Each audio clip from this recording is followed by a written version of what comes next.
Hello, OWL members. I am thrilled to announce this month's Inside the OWL studio will feature Apellis Pharmaceuticals, who is one of OWL's new uniting sponsors and also sponsor of this year's OWL Visionary Award. Apellis is a global biopharma company founded in 2009, committed to developing transformative therapies for people living with a broad range of debilitating diseases by controlling complement, a part of the body's immune system. Without further delay, I'm excited to introduce today's interviewee, David Acheson, Senior Vice President of Commercial for North America at Apellis Pharmaceuticals. David brings over 20 years of pharma and biotech experience to his role at Apellis and is currently leading the pre-commercialization efforts and build of their ophthalmology division in preparation for the anticipated first ever treatment for geographic atrophy. Welcome to Inside the OWL studio, David, and thank you so much for your time today. Thank you, Abby. Good to see you. Good to see you. As you know, the OWL organization continually strives to create networking and educational opportunities to support our mission of advancing diversity in leadership. I find it hugely beneficial to hear from other organizations about their efforts around diversity, equity, inclusion, and belonging. With that being said, I am very excited to hear from you about Apellis's initiatives in this area. So without further ado, I'm going to hand it over to you. Great. Thank you, Abby. I appreciate it. So look, this is an interesting topic for us because I've been in several companies and I'm like you, I'm tightly tied to how we build out organizations that can benefit from having a massive amount of diversity inside of everything that we do with the people and the processes and really think about how we build things out thoughtfully to make sure that we include everybody that can bring the good treatments that like what we're getting ready to do from Apellis to patients and also work within an environment where we can all be a part of a fantastic team. And I will tell you, this is one of those companies that has done it probably the best that I've been involved in. I'm sure there's others that you talk to that give you the same kind of feedback, but we really do focus on a lot of this from the very start of when I got here. I got here about 3 years ago. We didn't have, I was fifth or sixth commercial person on board. Now we have a couple hundred people. I think we're at 240 or so on a global perspective. And we didn't really have a hiring process, right? So one of the things that we actually started with was how do we start to hire our teams and really take into account how we recruit from multiple different organizations out there that can provide us really solid candidates that can come to a company and bring a lot of diversity in both background and a lot of other different areas that they can help us build out an organization where people want to come to work because the diversity and the inclusion is so high. And I will give you an indicator. You know, one of the things that's true for us is, and my leadership team is a great example of that. I have a leadership team that is, I have one gentleman on the team, and everyone else is female. All of the women that work on those teams are running major business units. Actually, you know, one of them that's going to actually launch the product for us with Apellis, Beth Marsh, and she's getting ready to do that in the GA space. And it's fantastic watching all of that work come together with the kind of team that we've built. We put some real thought into how we've kind of recruited those folks in. You know, the other thing that we do as an organization is we do recognition and have open discussion and dialogue through meetings and various discussions like what we're having here today, where we have individuals from certain backgrounds and certain you know, things that they are involved in their lives from a diversity and inclusion perspective. And we have them actually get on a panel and talk to the organization about this is what their experience has been. This is how I did or did not get hired, or here's the assumption about me because I've got a certain ethnic background or some other thing about who I am as an individual. And they give us their perspective on what it's been like to kind of have that journey, both professionally and personally, and kind of opens the eyes of the rest of the organization that may not be as close to that. I think those conversations have been great. And I think one of the things that I've been most impressed with is when we have those discussions, those are all voluntary to attend.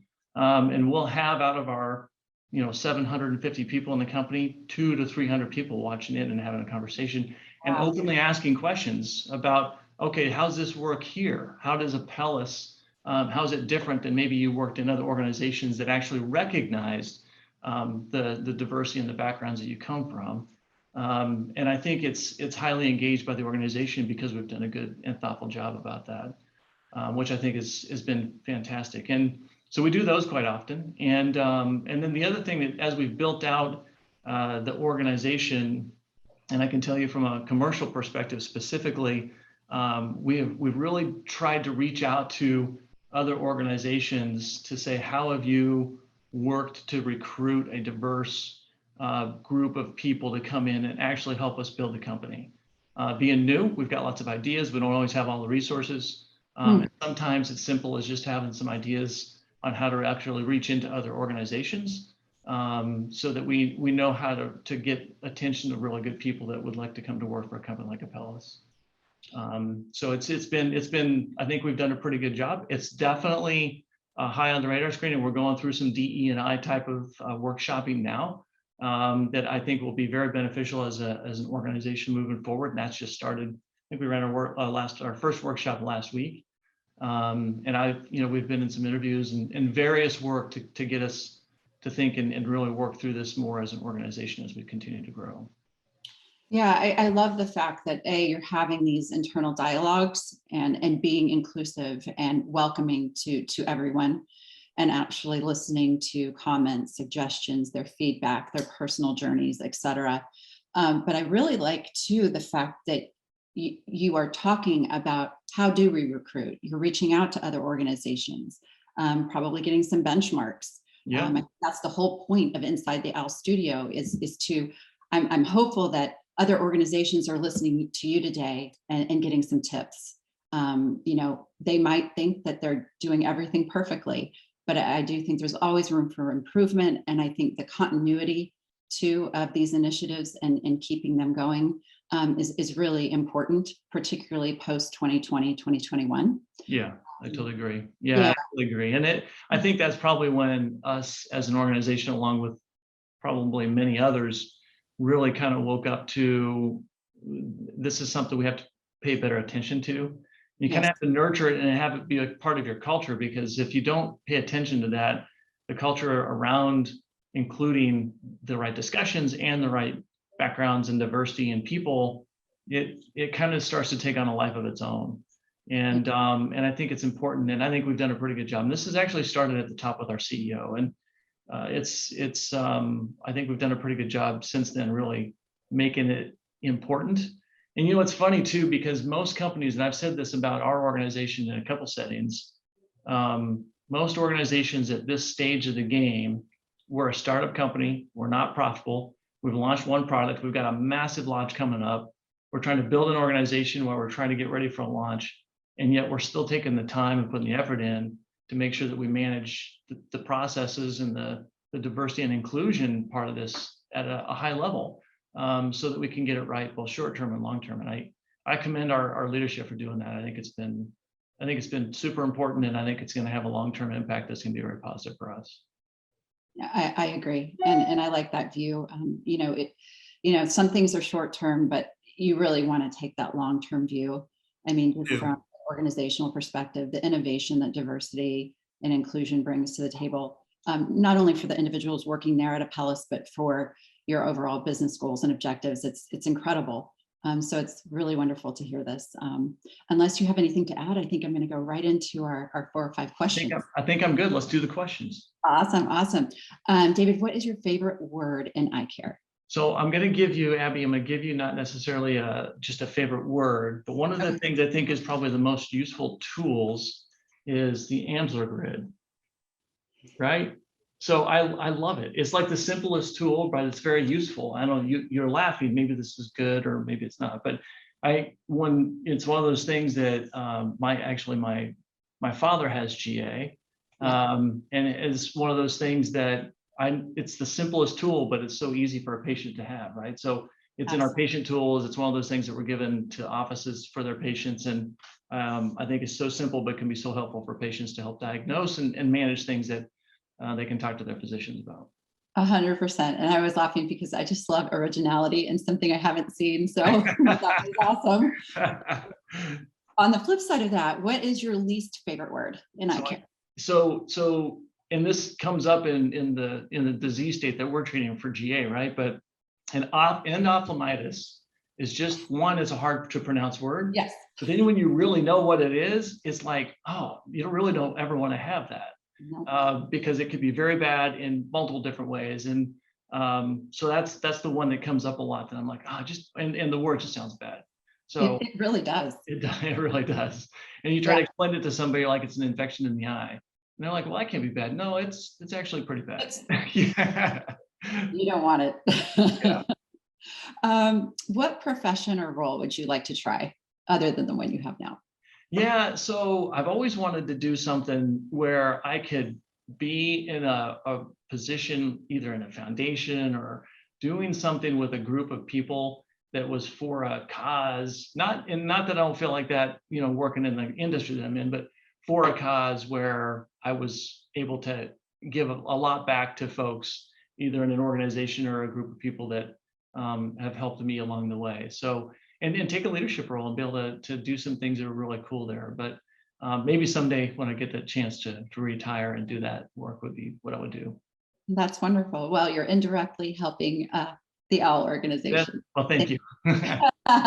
Or directly, however you do that. What role would you not want to try, and why? When I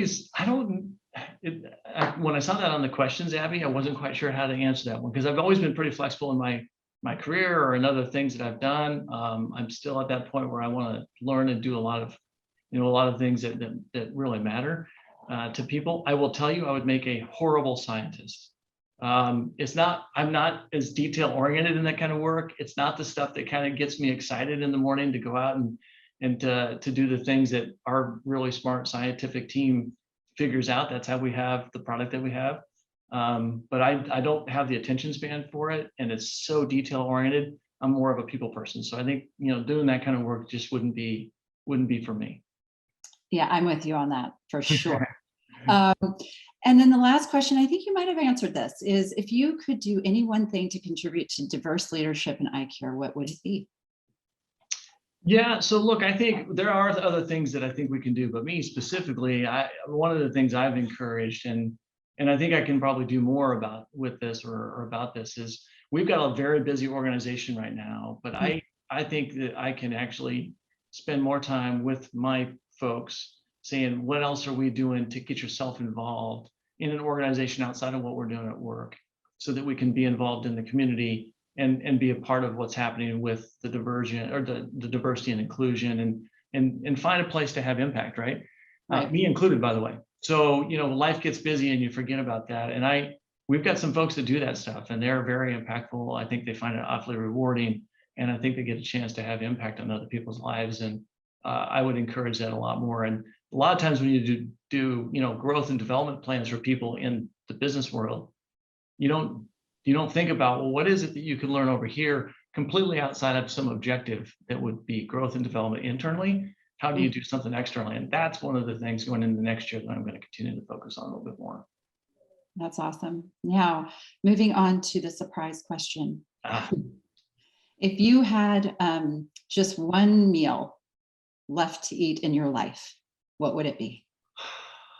That is a tough one. Probably what I would pick would be my mom's homemade chili. Ooh, yes. Great answer. It is. It's fantastic. For some reason, it's always been my favorite. I can make chili. It doesn't matter. My wife can make chili. It's fine, but it's not the same. My mom's homemade chili was always my favorite. Now we'll need to get her email address so she can see this. Yeah, we can do that.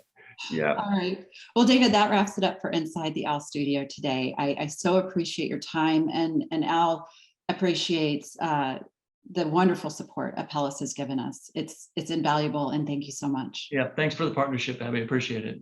All right. Have a good one. All right. You too. Bye-bye.